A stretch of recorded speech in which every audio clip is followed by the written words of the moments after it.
पुत्र प्राप्ति की कामना हर महिला को होती है। अगर आपने पुत्र प्राप्ति के लिए कई उपाय कर लिए, कई पूजा पाठ कर लिया है और अभी तक अगर आपको पुत्र की प्राप्ति नहीं हुई है, आपके घर में लगातार लड़कियां ही लड़कियां जन्म ले रही हैं, या फिर आप की शादी को काफ़ी समय हो गया है और शादी के बाद अभी तक अगर आप संतान सुख से वंचित हैं, तो ऐसे में जितिया का व्रत है आपके लिए। जितिया व्रत जो कि कई जगहों पर मनाया जाता है, हमारे उत्तर भारत में, झारखंड में, पश्चिम बंगाल में, साथ ही साथ बिहार में भी इस व्रत को बड़े ही धूमधाम से किया जाता है। कई महिलाएं हैं जितिया का व्रत रखती हैं संतान की लंबी आयु और मंगल भविष्य के लिए। ऐसे में जिन महिलाओं को संतान प्राप्ति की कामना है वो भी जितिया का व्रत रख सकती हैं। आपको बता दें कि जो जितिया का व्रत होता है, इसको जीवित पुत्रिका के नाम से भी जाना जाता है।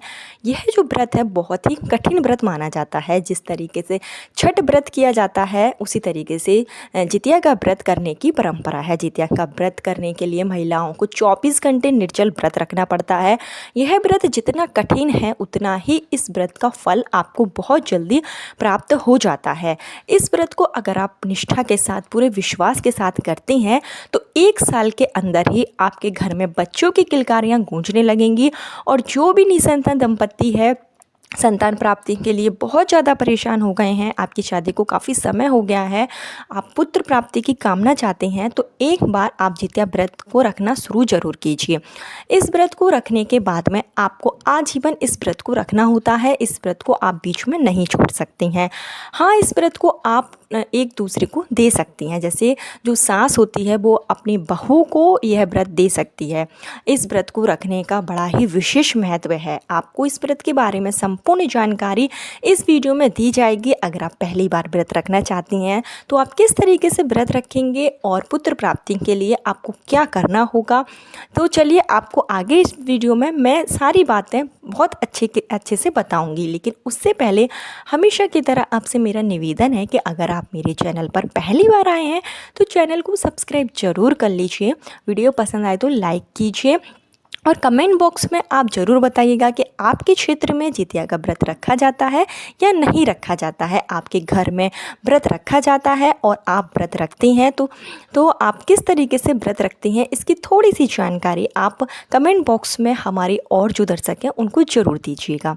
तो चलिए आपको क्या करना है कि आपको बता दें कि जो जितिया व्रत है वो 3 दिन करने का विधान होता है। इसमें 7वें वाले दिन से व्रत की शुरुआत हो जाती है।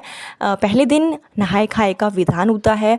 दूसरे दिन यानी कि अष्टमी के दिन निर्जल व्रत रखा जाता है, जो कि 24 घंटे पूरा निर्जल व्रत रखा जाता है। और नवमी के दिन सूर्योदय के बाद इसका पारण किया जाता है।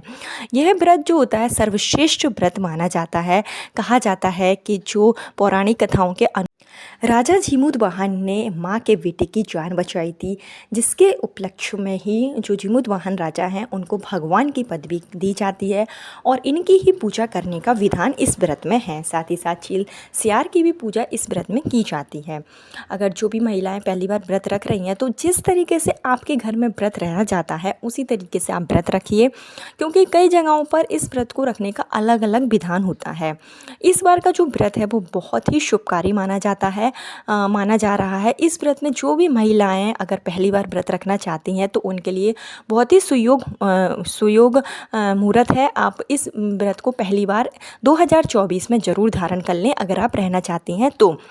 लेकिन इस व्रत को करते समय आपको पूरी निष्ठा रखनी होगी। अगर आप 24 घंटे निर्जल व्रत रख सकती हैं, आपके अंदर शक्ति है व्रत को रखने की, तो ही आप व्रत रखिए, नहीं तो आप इस व्रत को नहीं रखिए, क्योंकि ये जो व्रत है वो कठिन व्रतों में से एक माना जाता है। 25 सितंबर के दिन निर्जल व्रत रखा जाएगा और इस व्रत में 24 घंटे निर्जल व्रत रहने का विधान होता है।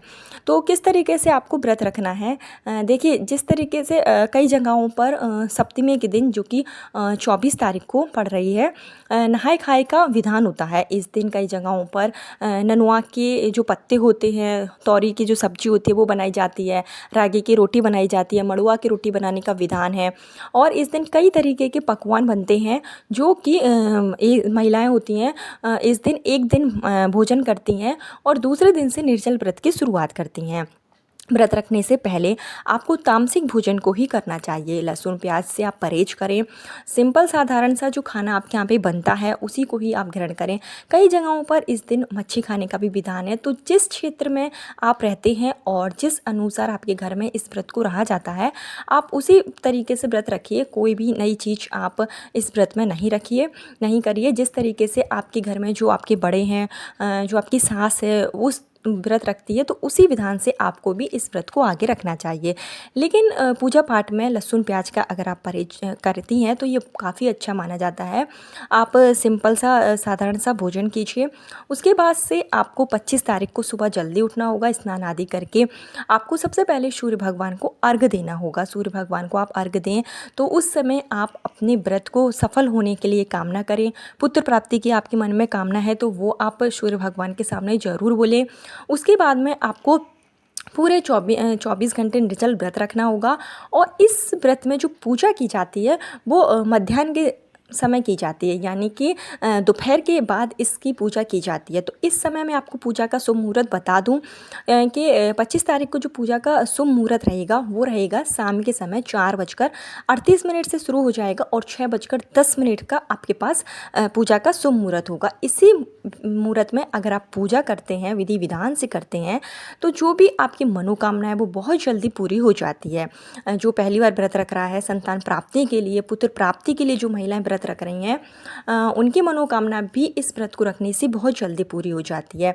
अब जो महिलाएं अपने बच्चों की मंगलकारी भविष्य के लिए, अपने बच्चों की दीर्घायु के लिए व्रत रखती हैं, तो वो पूरी निष्ठा के साथ व्रत रखें। इससे व्रत को रखने से बच्चों के जीवन में कभी भी किसी भी प्रकार का कष्ट नहीं आता है। आपके बच्चों का जीवन हमेशा सुखमय रहता है। यह व्रत बहुत कठिन है, लेकिन इसका जो आपको फल मिलेगा वो बहुत जल्दी मिल जाता है और बहुत ही श्रेष्ठ यह व्रत माना जाता है। इस व्रत को रखने के पीछे पौराणिक कथा है कि शिव भगवान ने माँ पार्वती को बताया था कि जो भी महिलाएं इस व्रत को रखती हैं, पूरे विधि विधान से रखती हैं, निर्जल व्रत रखती हैं, उनके बच्चों के जीवन में कभी भी किसी भी प्रकार का कष्ट नहीं आता है। तो आप इस व्रत को जरूर रखें। जो भी निसंतान दंपत्ति है, अगर वो इस व्रत को रखती हैं तो उनकी जो मनोकामना है वो बहुत जल्दी पूरी हो जाती है। ये बहुत ही उत्तम प्रकार का व्रत है। कठिन जरूर है, लेकिन यह व्रत बहुत ही श्रेष्ठ माना जाता है। तो आपको 25 तारीख को शाम के समय जो शुभ मुहूर्त रहेगा उसमें आपको पूजा करनी है।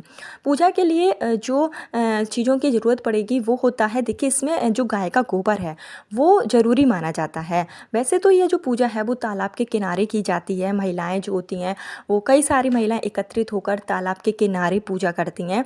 लेकिन अगर आप किसी बड़े शहर में रह रही हैं, फ्लैट में रह रही हैं और आपका तालाब के किनारे जाना पॉसिबल नहीं है, तो आप अपने घर के आंगन में भी इस पूजा को कर सकती हैं। इसके लिए आपको गाय के गोबर की ज़रूरत पड़ेगी। साथ ही साथ आपको थोड़ी सी मिट्टी लेना होगी।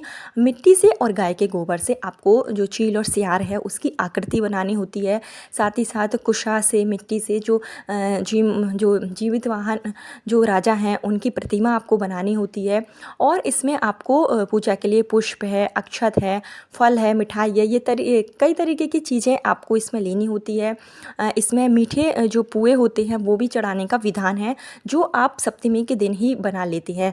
कई जगहों पर मीठे पुए बनाए जाते हैं और ये जो मीठे पुए होते हैं उनका प्रसाद सास के लिए निकाला जाता है, सासू माँ के लिए निकाला जाता है, चील और सियार के लिए निकाला जाता है। जो भगवान है जिनकी पूजा की जाती है, जीमतवान राजा, उनके लिए निकाला जाता है। लेकिन अगर आपके घर में नहीं निकाला जाता है पुए का प्रसाद तो फिर आप मत निकालिए। अगर निकाला जाता है तभी आप निकालिए। कई जगहों पर जिनकी सास जीवित होती हैं, जिनकी सासू माँ होती हैं, तो वहाँ पर ये प्रसाद नहीं निकाला जाता है। अगर आपके यहाँ निकाला जाता है तो आप मीठे पुए का प्रसाद ज़रूर निकालें, जिसको आप पूजा के दौरान चढ़ा सकते हैं। साथ ही साथ इसमें सरसों का तेल चढ़ाने का विधान है और सरसों के तेल के साथ जो खली है वो भी चढ़ाई जाती है। विधि विधान से पूजा अर्चना की जाती है। इस दिन श्रृंगार का भी विशेष महत्व होता है। महिलाओं को पूरा सिंदूर लगाना चाहिए। जो पीले कलर का सिंदूर होता है वो लगाया जाता है, माहौल लगाया जाता है, पूरा अच्छी तरीके से श्रृंगार किया जाता है। इसके बाद ही आपको पूजा में बैठना होता है। इस पूजा को करने का बहुत ही कठिन नियम है, इसको हम विधि विधान के साथ कीजिए।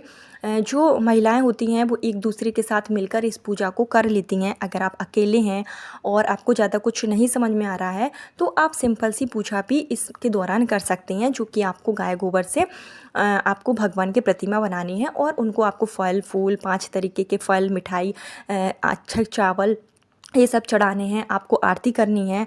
पुत्र प्राप्ति की कामना आप कर सकते हैं। अपने बच्चों के मंगलकारी भविष्य के लिए आप भगवान से प्रार्थना कीजिए। जितिया का जो व्रत होता है वो सर्वश्रेष्ठ व्रत माना जाता है, जो कि इस बार 25 तारीख को यानी कि अष्टमी तिथि के दिन रखा जाएगा।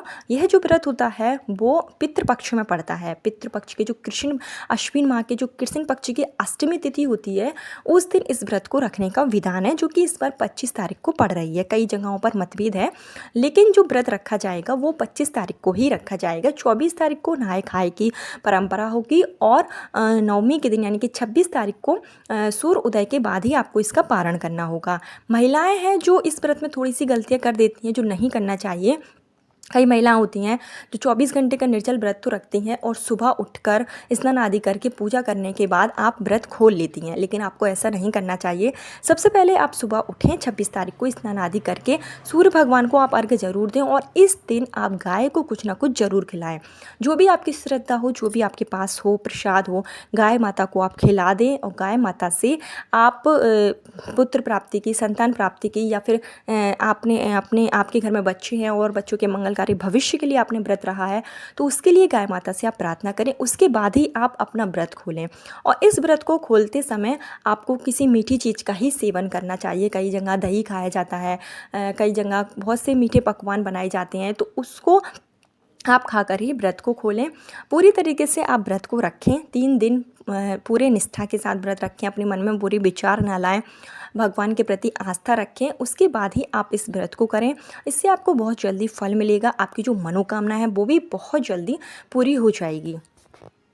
वैसे तो इस व्रत की जो पूजा की थाली होती है उसमें कई तरीके की चीज़ें होती हैं, लेकिन अगर आपके पास ज़्यादा कुछ नहीं है और आप पहली बार व्रत रख रहे हैं पुत्र प्राप्ति की कामना के साथ में, तो इस व्रत में आपको जो बांस के पत्ते हैं वो ज़रूर रखना चाहिए। आप पूरी कोशिश कीजिए कि बांस के पत्ते आपको मिल जाएं। साथ ही साथ सरसों का तेल रखिए, खली रखिए। ये सब जो चीज़ें होती हैं वो आप राजा जीमुतवाहन जिनकी आप पूजा कर रही हैं उनको आप ज़रूर अर्पित कीजिए। जीमुतवाहन के माथे पर सिंदूर जरूर लगाइए।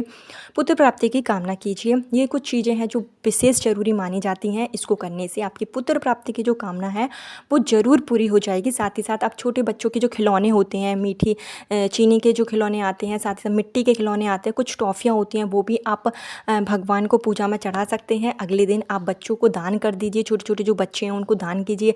ऐसा करने से भी संतान प्राप्ति के प्रबल योग बनने लगते हैं।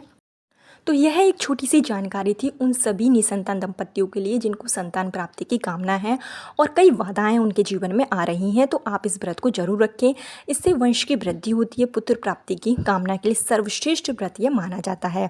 कल फिर मिलती हूँ नए वीडियो, नए उपाय के साथ। जब तक के लिए राधे राधे।